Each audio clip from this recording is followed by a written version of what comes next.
Hi guys, welcome back to Morant's Rants. Plenty of good information, a little bit of motivation, a whole lot of truth, no financial advice. I know I just finished up the live stream right now about the Cowboys. We had a lot of fun. They won 56-14, whatever it was. But I've been getting asked questions on Reddit, so I have to attack them. I have to answer them.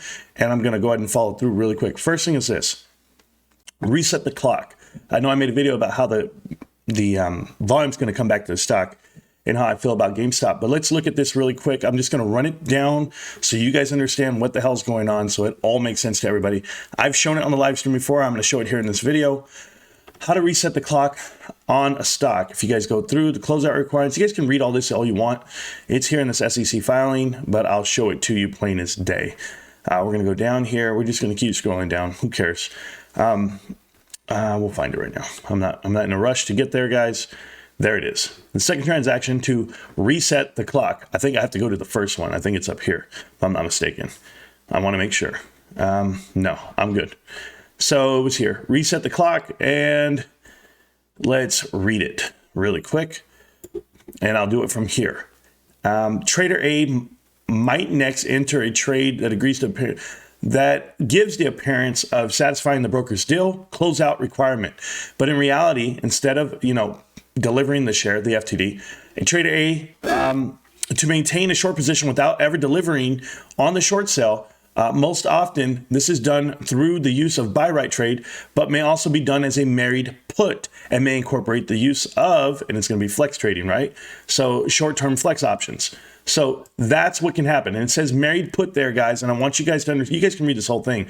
But the reason why I have that there is because instead of delivering the shares, you can represent your share being satisfied to the broker by having a married put. And that means that you actually say that you hold the put, you showed the put, that you represent 100 shares on that stock. And that satisfies the broker because you know what they say? Hey, when that contract expires either in the money or out of the money, they're going to get their shares one way or the other. If it expires out of the money, you either need to go buy more married puts, which you're not going to find. You're not going to find 300,000, right? In January, after those all expire out of the money, they're all 50-cent puts, $100 or $1 puts, whatever it may be. And to the guy who's on Reddit who says, oh, these are from 2 to 3 years ago, you don't know what you're talking about. This is when they thought it was going under.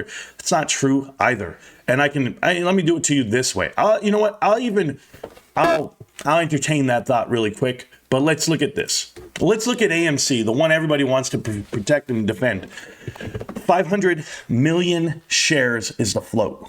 Okay? This is where this is where all the crime is happening. There are not 5 million options available. Look at all the options available right now, written right now, out of the money, in the money, you name it. You're looking at roughly, I'd even go 1.5 million, 2 million, maybe, not even that. But let's just go, I'll just be fair and I'll say 1.5 million. I haven't even added up all these small numbers. There's big numbers there too, but they're small numbers. So let's just say, from what I can see right now, I'm looking at 1.5 million if you're lucky.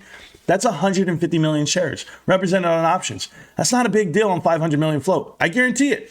You want to see what the big problem is? I'm going to show you a big ass problem I have about GameStop and why this is really going to happen for us. Because the manipulation on GameStop is unlike anything you've ever seen. Go look at all the options for GameStop, guys. And it might look like a small number to you guys, but let's remember what it is. You're looking right here, as I see on this screen, you're looking at 650,000 contracts on GameStop. And why is that a problem? Because the float is only free float. What is it? 50, 40, 30 million shares? You're talking about double. The whole float is covered right here in options. You're looking at everything there. That represents 66 million shares. You don't write contracts. I don't write contracts. But look at it. Over 100% of the free float is sitting right here in contracts. It's not even possible. This is the manipulation from all fronts, whether it be Chicago, New York, you name it. You know how I feel about it, guys. This is what it is. The OCC has been the criminals from the start. And when these options clearing corporation actually allows people to write these puts to cover that position, to satisfy the broker, that's all they're doing is resetting the clock. And that clock's about to expire on January 21st. No, I'm not telling you it's the MOAS. No, I'm not saying that's the end of the road. No, this isn't as far as the can's going to get kicked. What I'm telling you is they have to reposition themselves. After these puts expire out of the money, how are you going to reposition yourself? You can't write contracts naked anymore. And that's what they were doing here, without a doubt. And if they're not naked and they're covered by this, well, shit, then we all own shares, right? Then it's really manipulated to that point, because how the hell do you have the whole float covered in options, period? Unlike any other stock in the world, GameStop is covered 100% in options. AMC, they're covered about 20%. I give it that, 25% maybe. It's not what you think. GameStop, there's all the info. Can't stop, won't stop, GameStop. Do your damn homework.